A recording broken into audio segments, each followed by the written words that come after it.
ನಮ್ಮ ಮಾತು ಕೇಳಿ. ಪ್ರವೇಶ. ಎಲ್ಲ ಜೀವಿಗಳಿಗೂ ಬದುಕಲು ಸಮಾನ ಹಕ್ಕಿದೆ.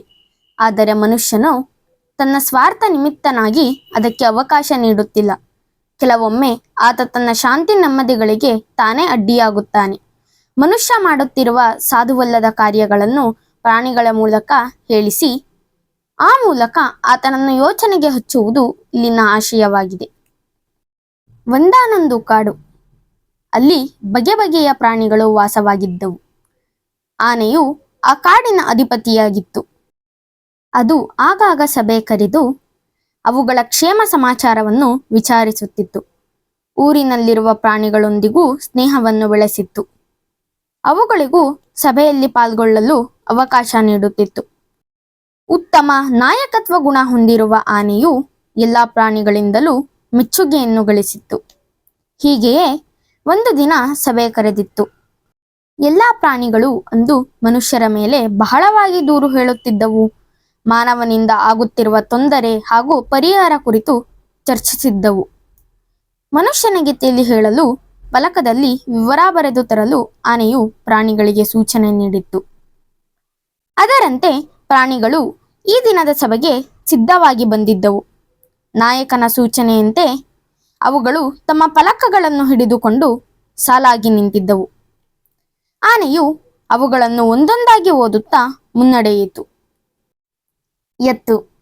ನಮ್ಮನ್ನು ಹೆಚ್ಚು ಹೆಚ್ಚು ದುಡಿಸಿಕೊಳ್ಳುತ್ತೀರಿ, ಕಡಿಮೆ ಆಹಾರ ನೀಡುತ್ತೀರಿ. ನಮ್ಮ ಸೇವೆ ಬೇಕು, ನಾವು ಮಾತ್ರ ಬೇಡ ಅಲ್ಲವೇ? ನಮ್ಮ ಸೇವೆಯನ್ನು ಮರೆಯದಿರಿ. ದಯೆ ಇರಲಿ ಸಕಲ ಪ್ರಾಣಿಗಳಲ್ಲಿ. ಜಿಂಕೆ. ನಮ್ಮ ಬದುಕಿನ ಆಧಾರ ತಾಣ ಜಿಂಕೆ. ನಮ್ಮ ಬದುಕಿನ ಆಧಾರ ತಾಣ ಕಾಡು. ಅದನ್ನು ನಾಶ ಮಾಡುತ್ತಿದ್ದೀರಿ. ನಮಗೆ ತಿನ್ನಲು ಹುಲ್ಲಿಲ್ಲ, ಮಲಗಲು ಮರದ ನೆರಳಿಲ್ಲ. ಕಾಡು ನಿಮಗೂ ಬೇಕು, ನಮಗೂ ಬೇಕು. ನಮ್ಮನ್ನು ಉಳಿಸಿರಿ, ನೀವೂ ಉಳಿಯಿರಿ. ಆಮೆ. ನೀರು ಅಮೂಲ್ಯ ಸಂಪತ್ತು. ಅದನ್ನು ಹಾಳು ಮಾಡುತ್ತಿದ್ದೀರಿ. ಕಸ ಕಡ್ಡಿ ಹಾಕಿ ಕಲ್ಮಶಗೊಳಿಸುತ್ತಿದ್ದೀರಿ. ನಮಗೆ ನೀರಿನಲ್ಲಿರಲು ಕಷ್ಟವಾಗುತ್ತಿದೆ. ನೀರು ನಮ್ಮೆಲ್ಲರ ಜೀವ. ನೀರನ್ನು ದುರ್ಬಳಕೆ ಮಾಡಬೇಡಿ, ಕಲುಷಿತಗೊಳಿಸಬೇಡಿ. ಕರಡಿ. ಎಲ್ಲವನ್ನು ನೀವೇ ತಿನ್ನುತ್ತೀರಿ, ತಿಂದು ಹೆಚ್ಚಾಗಿ ಹಾಳು ಮಾಡುತ್ತೀರಿ. ನಮ್ಮ ಹೊಟ್ಟೆ ಹಸುವಿನ ಬಗ್ಗೆ ನೀವು ಗಮನಿಸುವುದಿಲ್ಲ. ನಮಗೇನೂ ಉಳಿಸುವುದಿಲ್ಲ. ನೀವು ತಿನ್ನಿ, ನಮಗೂ ತಿನ್ನಲು ಬಿಡಿ. ನಾಯಿ. ನಾವು ನಡೆದಾಡಬೇಕು, ಓಡಾಡಬೇಕು. ನಮಗೂ ದಾರಿ ಬಿಡಿ.